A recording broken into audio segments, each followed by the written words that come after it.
Amen, amen. అందరికీ వందాలండి.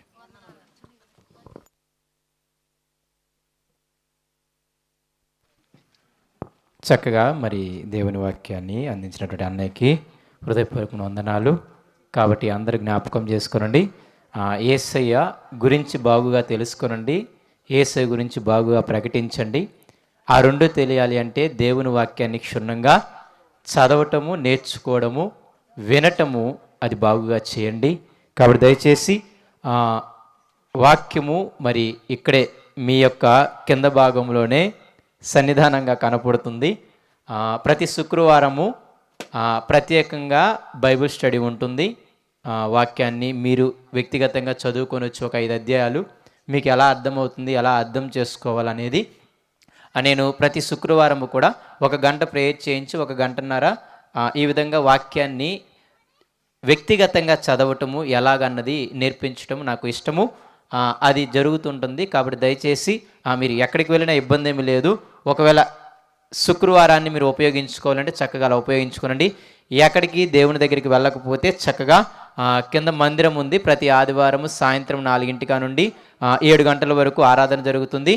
శుక్రవారం 6 నుండి 9 వరకు prayer day and Bible study 2 జరుగుతాయి. కాబట్టి వాక్యం నేర్చుకోవడానికి ప్రయత్నించండి. అంతే, ఇంకా అంతకంటే ఏమీ లేదు. అయితే ఈ యొక్క ఫీలింగ్ నేను చెడగొట్టను ఎక్కువగా. అయితే ఉద్దేశం ఏమిటి అంటే ఈ విధంగా దేవుని వాక్యాన్ని తెలుసుకొని మనము సంతోషంగా ఉండాలి అని ఈరోజు క్రిస్మస్ని మనం చేసుకుంటూ సంతోషముతోనే అందరము కూడా ఈ యొక్క కేక్ను కోసుకుంటూ ఓకే నేను ఈరోజు దేవుని వాక్యాన్ని నేర్చుకోవాలి అనే ఒక ఆశని, దేవుని మాటలు తెలియచేయడానికి సృష్టికర్త రావాల్సి వచ్చింది. కాబట్టి నేను ఇప్పటికన్నా తెలుసుకోవాలన్న సంతోషాన్ని మీరు పంచుకోవాలని ప్రేమపూర్వకంగా కోరుకుంటూ ఈ కేకును మేము కోస్తాము. మీరు చూస్తూ ఆనందించండి, సరేనా? చివరిలో మీకు కూడా వస్తుందన్నమాట. సరే, అందరము కూడా హ్యాపీ హ్యాపీ క్రిస్మస్. ఇప్పుడే కదా అంటే తిట్టారని చెప్పారని సైలెంట్గా ఉన్నారా? అర్థవంతంగా చెప్తే, అందుకే ముందే చెప్పారనమాట. ఈరోజు మీరు తీర్మానం తీసుకున్నారు, నేను దేవుని వాక్యాన్ని, దేవుని మాటల్ని తెలుసుకుంటాను అని. అలా అయితే నిజంగానే మీరు సంతోషించవచ్చు, దాంట్లో ఇబ్బంది లేదు. కేక్ కోసమో, ఫుడ్ కోసమో, మీటింగ్ కోసమో, పాటల కోసం వస్తే మాత్రం మీరు మేరీ క్రిస్మస్ అని చెప్పమాకండి, సరేనా? Happy happy Christmas, happy happy Christmas, happy happy Christmas. సరే, ఈ కేక్ను కట్ చేసే ముందుగా మన మధ్య జయప్రకాష్ గారు ప్రార్థన చేస్తారు. దైవదాసులు అందరూ కూడా ప్రార్థనలోకి వెళ్దాం.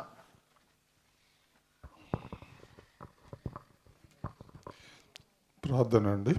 కృపా సత్య సంపూర్ణుడా, వాక్యమై సృష్టికర్తవై మా పాపములను మన్నించి విమోచన కలిగించి రక్షణ మార్గాన్ని ఏర్పాటు చేయడానికి మానవతారం ఎత్తి ప్రభా, కృపా సత్య సంపూర్ణుడుగా మా మధ్య నివసించి ప్రభా, మాకున్నటువంటి చీకటిని తొలగించి వెలుగును మాకు ప్రసాదించి నిత్య జీవం అనుగ్రహించినందుకు నీకు వందనాలు తండ్రి.